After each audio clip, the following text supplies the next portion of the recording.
Hello everyone, welcome back to our channel X smart creator. तो कैसे हैं आप लोग? आई होप आप लोग काफी अच्छे होंगे और आप सबकी प्रीवियस सेमेस्टर की एग्जाम भी काफी अच्छी गई होगी। तो आज की इस वीडियो में बात करने वाले हैं SVT second semester, fourth semester and six semester की एलिजिबिलिटी रूल के बारे में। यानी कि आप सेकेंड सेमेस्टर के लिए कब एलिजिबल होते हैं, फोर्थ सेमेस्टर में एलिजिबल होने के क्या रूल है और सिक्स सेम में कब आप जा सकते हैं। क्योंकि एग्जाम खत्म होने के बाद से ही बहुत सारे छात्र मैसेज कर रहे थे कि सर हम अगले सेमेस्टर में कैसे जा सकते हैं, कितने पेपर में हमारा कैरी रहेगा तो हम नेक्स्ट सेमेस्टर के लिए एलिजिबल हो जाएंगे। तो आज के इस वीडियो में हम लोग सारे सेमेस्टरों का, जैसा कि अभी आपको पता है कि अभी आपका कौन सा सेमेस्टर चलेगा, इवेंट सेमेस्टर चलेगा, यानी कि सेकेंड, फोर्थ और सिक्स। तो हम लोग बात करेंगे second, fourth and six same में एलिजिबल होने के लिए क्या रूल है। और जैसा कि आप स्क्रीन पे देख सकते हैं, जाने कौन छात्र जा पाएंगे अगले सेमेस्टर में। तो वीडियो काफी इंपॉर्टेंट होने वाली है, सारी चीजों के बारे में स्टेप बाय स्टेप बात करने वाले हैं। तो वीडियो पे लास्ट तक बने रहें। चैनल पे पहली बार आए हैं, चैनल को सब्सक्राइब करके बेल आइकन दबाना ना भूले। यहाँ पे आपको बिहार पॉलिटेक्निक से जुड़ी हर एक अपडेट मिलती रहती है। तो चलिए वीडियो को स्टार्ट करते हैं। तो सबसे पहले हम लोग बात करेंगे सेकेंड सेमेस्टर में एलिजिबल होने के क्या नियम है। तो फोर्थ सेमेस्टर वाले और सिक्स सेमेस्टर वाले छात्र थोड़ा सा वेट कर ले, सारे सेमेस्टर के बारे में हम लोग स्टेप बाय स्टेप बात करने वाले हैं। तो सेकेंड सेमेस्टर में एलिजिबल होने के लिए काफी आसान रूल है, जैसा कि आप यहाँ पे देख सकते हैं। A student who has appeared completely or partially in the prescribed theory or practical end semester examination of semester first and has completed the regular course of study of semester second along with rule 6.0 as prescribed by the board shall be eligible for appearing in the end semester examination of second। कहने का क्या मतलब हुआ कि वैसे छात्र जो first semester को कंप्लीट कर लिए हैं, थ्योरी या प्रैक्टिकल पेपर पार्शियली आंशिक भी कंप्लीट किए हैं, वे छात्र सेकेंड सेम के लिए एलिजिबल हैं। ठीक है, अगर आपका एक पेपर में कैरी है तो भी आप जा सकते हैं, दो पेपर में कैरी है तो भी आप जा सकते हैं। तो सेकेंड सेमेस्टर में एलिजिबल होने के लिए कैरी डिपेंड नहीं करता है। अगर आपका फर्स्ट सेम में तीन चार भी कैरी है तो आप सेकेंड सेमेस्टर में जा सकते हैं। बस रूल क्या रहेगा कि फर्स्ट और सेकेंड मिला के तीन से ज्यादा पेपर अगर आपका कैरी रहता है तो आप फेल डिक्लेयर जाते हैं। यानी कि फर्स्ट सेकेंड मिला के आपको तीन से ज्यादा कैरी नहीं होना चाहिए। तो फर्स्ट में आपके जितने भी कैरी हैं आप सेकेंड सेम के लिए एलिजिबल हैं, बशर्ते आप एसबीटी का जो रूल है 6.0 उसको आप फुलफिल करते हो। अब एसबीटी का रूल 6.0 क्या है, तो जैसा कि आप अपने स्क्रीन पे देख सकते हैं, यहाँ पे 6A, 6B, 6C और 6D चार यहाँ पे पॉइंट दिए हुए हैं जो कि रूल 6.0 के अंतर्गत आते हैं। सबसे पहला रूल है कि वो एसपीटी में रजिस्टर्ड हो। दूसरा रूल क्या है, उनका बिहेवियर अच्छा हो। तीसरा पॉइंट आप देख सकते हैं 75% लेक्चर वो अटेंड किए हो। बाकी चौथा पॉइंट क्या है कि 6A, 6B और 6C सारे पॉइंट को प्रिंसिपल के द्वारा सर्टिफाइड करवाए गए हों। ठीक है, यानी कि ये सारे रूल तो सारे छात्र फिल करते ही हैं, क्योंकि सबका रजिस्ट्रेशन एसबीटी में होता ही है। सारे छात्र अपना बिहेवियर भी मेंटेन करते ही है। और 75% लेक्चर या 75% प्रैक्टिकल क्लासेस तो सारे छात्र कंप्लीट कर ही लेते हैं। तो सेकेंड सेमेस्टर में एलिजिबल होने के बस इतने सी रूल है। बस इंपॉर्टेंट यहाँ पे क्या है कि ए स्टूडेंट हैविंग फेल्ड इन मोर देन 3 थ्योरी या प्रैक्टिकल सब्जेक्ट या papers of semester first and second taken together, यहाँ पे आप देख सकते हैं टेकन टुगेदर लिखा हुआ है, और remained absent in more than 3 theory या practical subject या papers of semester first and second taken together shall be declared failed।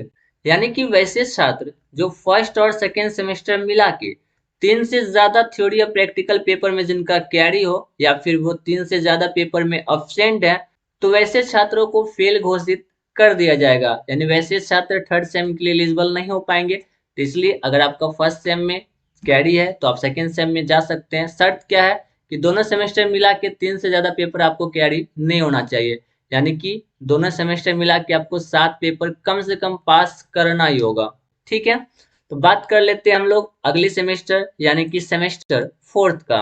तो जैसा कि आप अपने स्क्रीन पे देख सकते हैं, सबसे पहला नियम क्या है, ए स्टूडेंट में appear in the end semester examination of semester fourth if he या सी पास्ड इन सेमेस्टर थर्ड। वैसे छात्र जो थर्ड सेमेस्टर को पास कर गए हैं वे फोर्थ सेम के लिए एलिजिबल हैं, फोर्थ सेम के एग्जाम में वो भाग ले सकते हैं। दूसरा रूल क्या है, इफ ही या she has carry in maximum two theory या प्रैक्टिकल सब्जेक्ट्स या पेपर्स और remain absent in two theory या practical subject of semester third. यानी कि मैक्सिमम, जैसा कि आप यहाँ पे देख सकते हैं, मैक्सिमम थर्ड सेमेस्टर में उनका 2 पेपर कैरी रह सकता है। अगर थर्ड सेमेस्टर में आपका 2 पेपर कैरी है तो आप फोर्थ सेम के लिए एलिजिबल हो, आप फोर्थ सेम में जा सकते हैं। अगर 2 से ज्यादा पेपर आपका कैरी है थर्ड सेम में, मान लीजिए थर्ड सेम में अगर किसी छात्र का 3 पेपर कैरी हो जाता है तो वो फोर्थ सेम के लिए एलिजिबल नहीं हो पाएंगे। यानी कि फोर्थ सेम में जाने के लिए आपका थर्ड सेम में मैक्सिमम 2 पेपर कैरी रह सकता है। अगर 2 पेपर में कैरी है तो आप जा सकते हैं फोर्थ सेम में, कोई दिक्कत नहीं है। अगला रूल क्या है, इफ ही या she carry in maximum 3 theory या practical subject paper remain absent in theory या practical subject of semester first और सेकेंड और बोथ टेकन टुगेदर। यानी कि आप सभी को पता है, अभी जस्ट मैंने ऊपर भी बताया था आपको कि फर्स्ट और सेकेंड मिला के 3 से ज्यादा पेपर कैरी नहीं होना चाहिए। अगर 3 से ज्यादा पेपर में कैरी हो जाता है तो वो थर्ड के लिए तो एलिजिबल हो ही नहीं पाएंगे। तो यहाँ तो फोर्थ में भी सेम बात लिख दी गई है। ठीक है, यानी कि आपका फर्स्ट और सेकेंड मिला के 3 से ज्यादा कैरी नहीं होना चाहिए। ठीक है, तो चलिए अगला पॉइंट देख लेते हैं। अगला पॉइंट वही है, the student must have completed in the regular course of study of semester fourth along with rule 6.0 as prescribed by board. यानी कि यहाँ पे भी last line same to same दिया गया है कि बोर्ड के द्वारा जो 6.0 रूल है वो फुलफिल करते हो जो छात्र इस बार फोर्थ सेमेस्टर में गए हैं। यानी कि उनका एसबीटी में रजिस्ट्रेशन होना चाहिए, उनका बिहेवियर अच्छा होना चाहिए, 75% लेक्चर कंप्लीट किए हो, यानी ये सब हम लोग ऊपर भी देख लिए थे। अब बात कर लेते हैं जो लास्ट सेमेस्टर है, यानी कि लास्ट ईयर वाले छात्रों की बात मैं कर रहा हूँ, सिक्स सेमेस्टर की। सिक्स सेमेस्टर में एलिजिबल होने के लिए क्या रूल है, तो यहाँ पे आप देख सकते हैं 3 पॉइंट दिया हुआ है। सबसे पहला क्या है, a student may appear in end semester examination of semester six if he या she has passed in semester fifth. यानी कि वैसे छात्र जो फिफ्थ सेमेस्टर में पास हैं वो सिक्स सेमेस्टर के एलिजिबल है, सिक्स सेमेस्टर का एग्जाम वो दे सकते हैं। दूसरा रूल क्या है, इफ ही या she has carry in maximum 2 theory या practical subject papers remain absent in two theory या practical subject of semester third fourth fifth taken separately. जैसा कि हमने ऊपर बात किया था कि अगर आपका ब्रांच पेपर में, यानी कि अगर आपका थर्ड सेम में 2 से ज्यादा कैरी होता है, या फिर फोर्थ सेम में 2 से ज्यादा कैरी होता है, या फिर फिफ्थ सेम में आपका 2 से ज्यादा पेपर कैरी होता है, तो आप नेक्स्ट सेमेस्टर के लिए एलिजिबल नहीं हो पाते हैं। तो यहाँ पे इसलिए तीनों सेमेस्टर की बात की गई है। तो अगर आप सिक्स सेम में है तो आपको फिफ्थ सेम देखना है। तो अगर आपका फिफ्थ सेम में 2 से ज्यादा कैरी होता है तो आप सिक्स सेम में नहीं जा पाओगे, यानी कि आप सिक्स सेम के लिए एलिजिबल नहीं हो पाओगे। तो मैक्सिमम आपका 2 पेपर फिफ्थ सेम में कैरी रह सकता है। अगर 2 पेपर कैरी है तो आप सिक्स सेम में जा सकते हैं। और तीसरा जो पॉइंट है सेम टू सेम है, यानी कि वैसे छात्र जो सिक्स सेम के लिए एलिजिबल हैं वो एसबीटी का रूल 6.0 को फुलफिल करते हो। वही, यानी कि एसबीटी में उनका रजिस्ट्रेशन हो, उनका बिहेवियर सही हो, 75% लेक्चर उन्होंने कंप्लीट किया हो। सबसे लास्ट पॉइंट जो है आप इसे ध्यान से देख सकते हैं, a student having failed in one theory या practical subject remain absent in one theory या प्रैक्टिकल सब्जेक्ट या papers in semester six shall be declared failed. यानी कि सिक्स सेम में एक सबसे इंपॉर्टेंट चीज क्या है कि सिक्स सेम में अगर आपका एक पेपर में भी कैरी रहता है ना तो आपके रिजल्ट पे फेल लिखाएगा, ठीक है, ना कि कैरी। अब इसका ये मतलब नहीं है कि एक पेपर में अगर आपका कैरी है तो आपको सारा पेपर फिर से देना होगा, ऐसा बिल्कुल भी नहीं है। ये फेल इसलिए लिखाता है क्योंकि आपका वो लास्ट सेमेस्टर है, कैरी तो आपका रहेगा नहीं, आप वैसे भी एक साल बैक हो गए हैं। ठीक है, क्योंकि सिक्स सेमेस्टर का एग्जाम जस्ट बाद में तो होगा नहीं।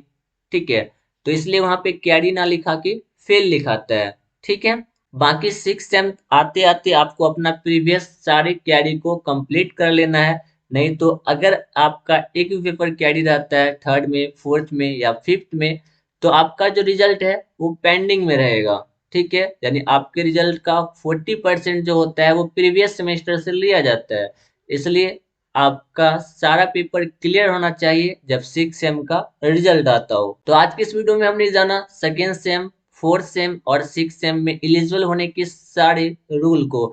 साथ ही साथ मैक्सिमम कितना पेपर आपका कैरी रह सकता है ये भी हमने इस वीडियो में कवर किया। सो आई होप आपको अपने सेमेस्टर में एलिजिबल होने के रिगार्डिंग सारी बातें पता चल गई हो। फिर भी कोई डाउट है तो आप हमें कमेंट बॉक्स में पूछ सकते हैं, और मुझसे पर्सनली जुड़ना है तो आप हमें इंस्टा पे फॉलो कर सकते हैं। साथ ही साथ अगर हमारे टेलीग्राम ग्रुप में ज्वाइन नहीं है, डिस्क्रिप्शन में लिंक है, जाके ज्वाइन हो सकते हैं। आई होप आज की वीडियो आपको पसंद आई हो। वीडियो पसंद आए तो वीडियो को लाइक कमेंट अपने दोस्तों के साथ शेयर करना ना भूले। तो चलिए मिलते हैं ऐसे एक इंफॉर्मेशनल वीडियो में। Thanks for watching.